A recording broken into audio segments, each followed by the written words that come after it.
In November 1992, in Kissimmee, Florida, a 34-year-old woman was bludgeoned to death whilst working at her job. The woman's name was Bonnie Goodson. She was a devoted wife, mother of two, and local resident of Kissimmee. Bonnie was a native of Endicott, New York, and had moved to Kissimmee 17 years prior. She was the manager of the truck accessory store on 205S Bermuda Avenue in Kissimmee, Florida. At around 2:30 p.m. on November 30th, 1992, someone entered the truck accessory store on Bermuda Avenue where Bonnie was working behind the counter. At around this time, Bonnie was brutally murdered and the register had been emptied. Bonnie had been bludgeoned to death by the killer using an item found in the store. Bonnie's killer used a roofing tool, part pry bar, part claw hammer lying nearby. It was used to punch more than 6 holes into her skull. Less than $500 was missing from the cash register. 2 Kissimmee Water Department technicians found her behind the counter at about 2:50 p.m. after going to the store for parts. No one witnessed the beating and robbery.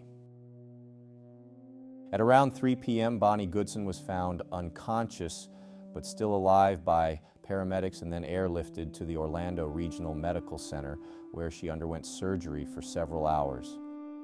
Bonnie Goodson sadly did not make it and died at about 9:45 p.m. in the hospital's intensive care unit on the same day she was attacked. The Florida Department of Law Enforcement technicians combed the store for several hours on the Monday night, the day Bonnie was murdered, for clues and conducted high-tech tests for hair, fibers, and latent fingerprints. On February 6, 1993, Bonnie Goodson's family held a fundraiser at the Elks Lodge picnic grounds in Kissimmee to raise reward money to help the police in their investigation. For nearly 3 years, the investigation into Bonnie's murder had become stagnant, and the mother of Bonnie Goodson, Phyllis Clayton, had been accused of stealing money from the February 1993 fundraiser. Bonnie Goodson's case was reopened in June 1995, and Bonnie's husband, Chuck Goodson, was told by police on August 15, 1995, that his mother-in-law, Phyllis, had stolen $3,000 from the February 1993 fundraiser, which was originally promised to go to a $10,000 reward, and spent it on a pickup truck. Kissimmee Police and the FDLE agreed to spend $5,000 each to make up for the missing money. Phyllis Clayton denied stealing the money.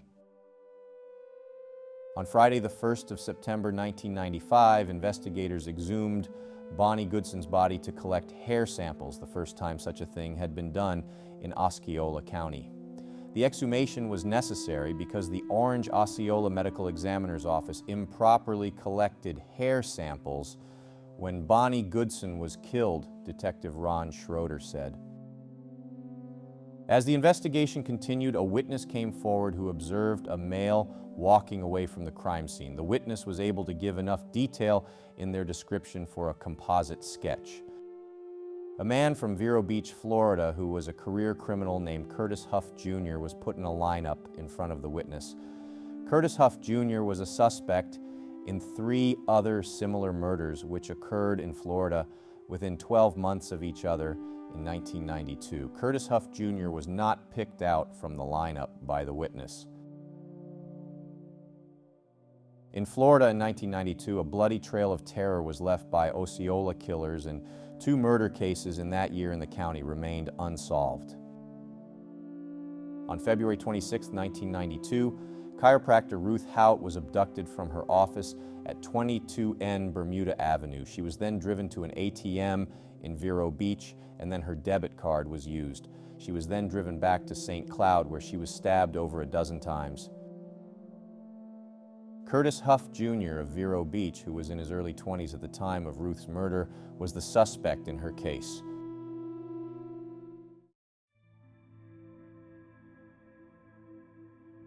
On Wednesday, February 26, 1992, 41-year-old Dr. Ruth Hout was going to work at the Sandra Roberts Chiropractic Clinic at 22 North John Young Parkway in Kissimmee, Florida.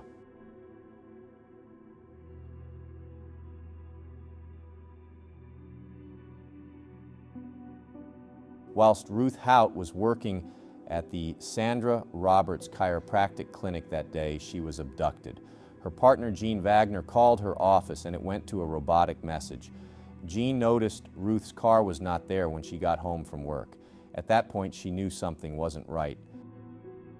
Jean went to Ruth's office in the evening to see what was going on and found the office door ajar and the telephone line cut. Jean Wagner mentioned someone scheduled a late appointment that night with Ruth.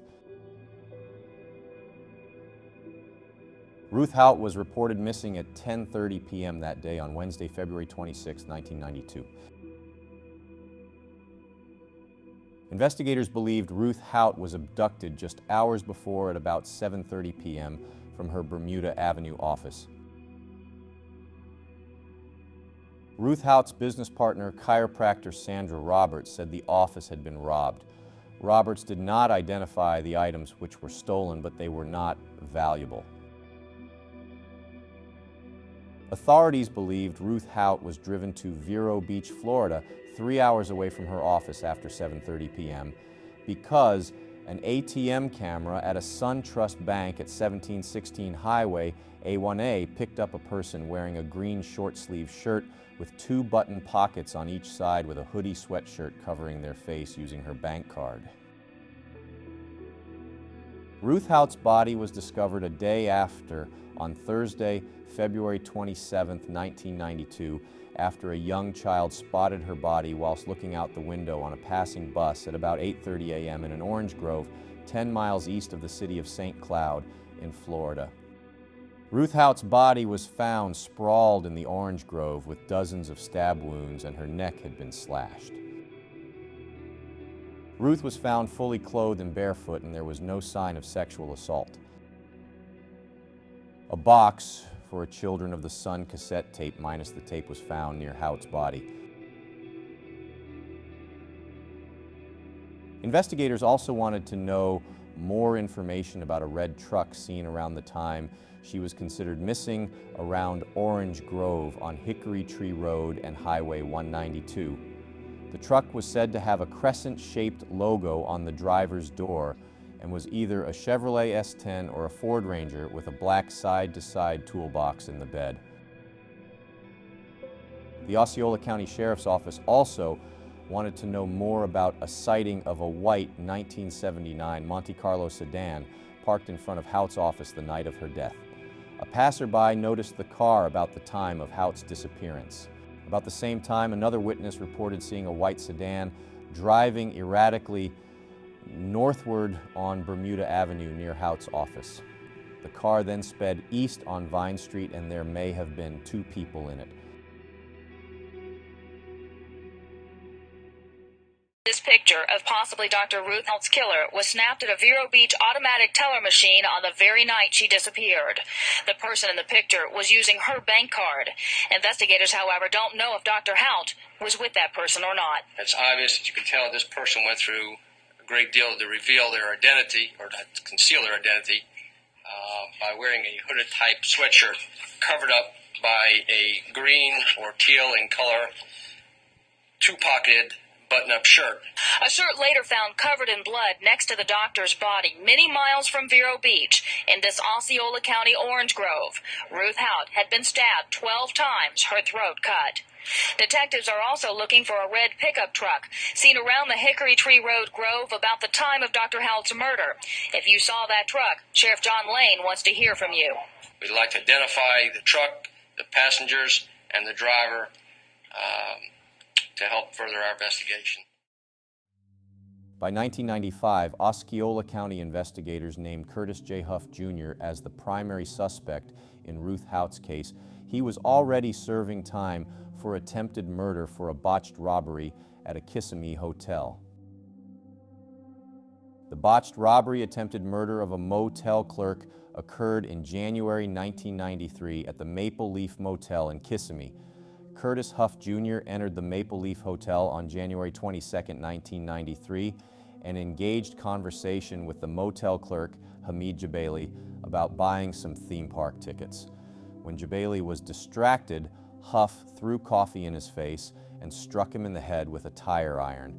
Huff lost his grip on the tire iron and then drew a revolver on Jebeli. Huff fired 3 shots at Jebeli, which missed him, and Jebeli was then able to get the firearm from Huff and shot Huff in the leg. Curtis Huff Jr. was arrested that afternoon, and a subsequent investigation led investigators to believe Huff was involved in the unsolved homicides. Upon Huff's arrest, investigators noticed Huff drove a red truck. He was 5'4", which matched the hoodie man with his face, covered's estimated height, who was seen on video surveillance at the ATM machine. And a Children of the Sun tape was found in his truck with no box for it. The name given for the late appointment at Ruth's office was Mike Greenwell, and a Mike Greenwell was located in South Florida. However, the subject was a Boston Red Sox player who played left field. Curtis Huff Jr. was an avid baseball fan who also played left field for a local softball team. Huff was also known to prefer hooded sweatshirts, similar to the one worn by the unidentified person on the ATM security video from Sun Bank in Vero Beach. Black duct tape and a portion of latex glove were recovered from the Ruth Hout crime scene, along with an impression from a Reebok-style sneaker. It is believed that Hout was bound with the duct tape. Curtis Huff Jr. was seen in photos wearing Reebok sneakers. Tire mark impressions were taken at the scene and found to be a BF Goodrich Comp TA HR4 size R15 model P $215.65. This type of tire was used on small pickup trucks common to GM S15 and Chevrolet S10 with sports value package. Curtis Huff Jr. owned a red 1991 GMC Sonoma truck, and his truck was GMC with the sports package. The tire store where Bonnie Goodson was attacked was a very short distance from the location of the Ruth Hout abduction homicide. Curtis Huff Jr.'s girlfriend at the time of Ruth's murder lived very close to Ruth's office. Curtis Huff Jr. had a cover on the bed of his 1991 GMC truck, and detectives were able to verify that it had been purchased at Goodson's store. Curtis Huff Jr.'s modus operandi was that he would come off non-threatening, and when his victim would let their guard down, he would attack. Curtis Huff Jr.'s primary motive seems to be robbery. After the January 22, 1993 attempted robbery incident on Hamid Jebeli, a woman named Patricia Bennett recognized Huff's photo in a newspaper and claimed Curtis Huff Jr. had hogtied and beat her as he robbed her of $1,000 in theme park tickets. This occurred in August 1992. In May 1993, Curtis Huff Jr. gave a no-contest plea to charges of aggravated battery, attempted robbery with a firearm, and robbery in 2 separate crimes. 24-year-old Curtis Huff Jr. was sentenced to 20 years in state prison as a habitual violent felony offender for his robbery attack on motel owner and friend Hamid Jebeli. Curtis was eligible parole after serving at least 10 years and served 12 years of the 20-year sentence. Curtis J. Huff Jr. from Vero Beach, Florida, was born in Indiana on the 18th of October, 1968, and graduated from Vero Beach High School in Florida on the 2nd of June, 1986. He joined the U.S. Air Force on the 18th of May, 1987, and was caught shoplifting on the Chanute Air Force Base in Illinois 3.5 months later, and was discharged on the 23rd of September, 1987. Curtis Huff Jr. has a long criminal record with crimes committed in Michigan, Indiana, and Florida. He committed 2 robberies in Michigan, serving 6 months, 4 robberies in Indiana with female victims serving 2 years. He has committed crimes in Florida such as burglary, larceny, fleeing and eluding, resisting arrest, and attempted robbery. In November 1992, 2 other murders occurred linked to Curtis Huff, and one of the murders was of Mary Ellen Wise. It was the first of the 3 murders which happened in the month. On the morning of Monday, November 2, 1992, 39-year-old Mary Ellen Wise of Indian River County, Florida, was just doing laundry at her home in the garage at 7:30 a.m. on a normal day. Around this time, an unknown assailant got into her home and forcibly abducted her and took her to her car. The abductor then forced Mary to drive to a bank in Melbourne, Florida on the morning of Monday, November 2nd to withdraw $500 at the ATM. And then in the afternoon, another withdrawal was made at a drive-through window at the United Savings of America Bank on US 1 in Vero Beach, cashing a $1,000 check. On the evening of November 2nd, 1992, her then live-in boyfriend John Matranga reported her missing, and he was the last person to see her as he left for work at 7:30 a.m. that day.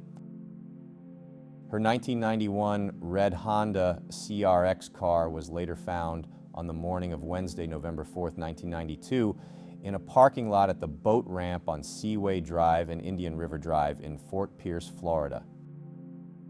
The car was found with a broken window and there was glass on the ground next to it. It was also reported that the police had found a torn robe in Mary's mailbox and blood was found in the garage where the car was originally parked. The police declined to say if any other evidence was found with the car. Investigators also would not discuss details of lab tests on the blood found in the garage. Mary was reported missing for almost a week, and on November 8, 1992, her fully clothed but badly decomposed body was found in a field about 200 yards northwest of Peanut Lake and about 4 miles west of Fort Pierce by a local Fort Pierce resident. It was later determined from reports Mary Ellen Wise had died of trauma to the head from a blunt instrument. She was brutally murdered. Mary Ellen Wise was a fighter and was in a serious car accident in the early 1980s and nearly shattered every bone in her body. It took her roughly a decade to recover from her injuries. Then someone did what the head-on collision could not: take the Vero Beach woman's life. In 2016, investigators acquired Mary Ellen Wise's red Honda CRX from where it had been given back to her family. Her family later sold the vehicle and it was collected from a junkyard in Pennsylvania.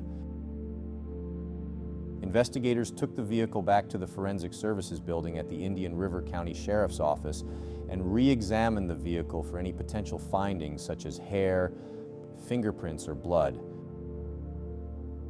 At the time of Mary's murder, forensic and DNA testing was less advanced, and Indian River County Sheriff Darrell Lohr said at the time in 2016 that it's very likely there will be evidence in the car which was overlooked decades ago. It is unknown to the general public as of 2023 if investigators obtained any substantial DNA findings from the re-examination of Mary's car. This old Honda CRX could unlock the mystery to a 1992 abduction and murder in Indian River County.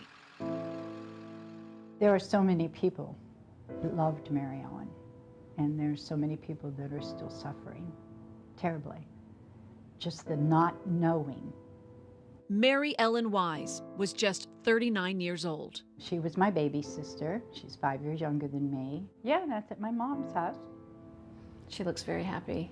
She was always happy. She was a quiet, shy person with anyone that she didn't know. Cute as a button. You see her picture over there. And she loved Florida. She absolutely loved it down here. But here, in this quaint seaside Florida town, is where Mary Ellen was taken forever from her family. Did she struggle? We believe that she did, yes. She had massive trauma to the body, and she was brutally beaten to death. The houses are close by, and all the neighbors were interviewed back then, and no one had heard any yelling or any kind of commotion. Indian River County Sheriff's Detective Greg Farless took us back to the Vero Beach home where it's believed Mary Ellen unknowingly opened her door to a murderer. She was home alone. There was no signs of forced entry, so we believe that she did know her killer. Your sister was a cautious person. Yes, she was. She's just not going to open the door to anybody. Exactly. So you think she knew her killer? I feel sure of it, yes. We believe that she was forced to drive to a bank in Melbourne to withdraw money, then back to her bank in Vero Beach to withdraw more money.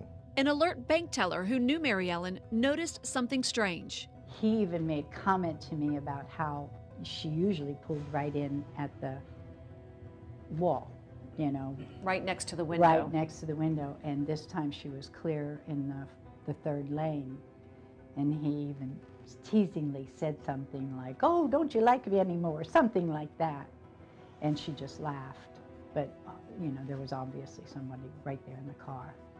One day later, Mary Ellen's car was found here at the Fort Pierce boat ramp at Seaview and Indian River Drive. This area looks very much like it did 23 years ago. Not much has changed. It's about the same. There's a few trees missing, but it's about the same. So Mary Ellen's car was found in this exact location. This is it. Yes, ma'am. This is exactly where the killer parked the car. We're hoping that somebody would remember this. We believe that when the killer parked the car here, someone unknowingly gave the killer a ride.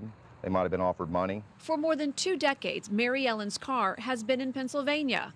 After all these years, it could hold the key to solving her murder. We searched, located the car. The owner in Pennsylvania said that we could have the car. He knew I wanted to assist in our investigation. There was no engine in it, but he said the same interior is intact. And we had our crime scene with new techniques they use today they didn't use back then.